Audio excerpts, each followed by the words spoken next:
దేవుని యొక్క వాక్యము మన హృదయములో ప్రతి దినము వెలిగింపబడుతుంది. నీ వాక్యము నా పాదములకు దీపము, అది నా త్రోవకు వెలుగై ఉన్నది.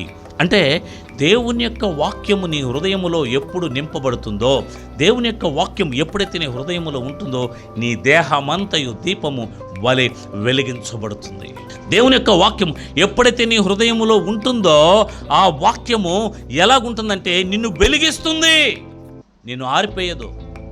ఆ వాక్యము వెలిగిస్తుంది. అందుకే అంటాడు, ఈ వాక్యం అంట మన పాదములకు దీపం అంట. అంటే మనం వెళ్ళవలసిన మార్గం, మనం నడవలసిన మార్గం, మనం జీవించవలసిన మార్గం, ఈ లోకములో మనం ఎలా ఉండాలి, ఎలా ప్రవర్తించాలి, ఎలా జీవించాలి, ఈ లోకములో నుండి వెళ్ళిపోయిన తర్వాత పరలోక రాజ్యంలో మనం చేర్చబడడానికి మనం ఎలాగా ఉండాలి, ఎలాగ నడవాలి, ఎలాగ ముందుకెళ్ళాలి అనేటువంటిది దేవుని యొక్క వాక్యము మనకు చూపిస్తుంది. అందుకే అంటాడు, నీ వాక్యము నా పాదములకు దీపము.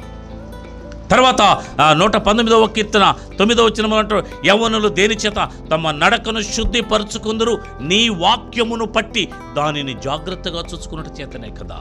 అంటే మన జీవితంలో ఇవన్నీ దేవుని మాటలే, దేవుడు వినమన్న మాటలు. మనం ఏం చేస్తున్నాం? దేవుని మాటలు తప్ప అన్నీ వింటాం కదా. దేవుని యొక్క వాక్యం సేవకుడు బోధిస్తూ ఉన్నప్పుడు దేవుని యొక్క వాక్యం మాత్రం ఈ చెవి గుండా వచ్చి ఈ చెవి గుండా వెళ్ళిపోతుంది. ఆ వాక్యం మాత్రం వెళ్ళిపోతుంది, కానీ ఆ పాస్టర్ గారు మధ్యలో ఒక ఎగ్జాంపుల్ చెప్పాడు అనుకోండి, అది మాత్రం హృదయంలో నిలబడిపోతుంది.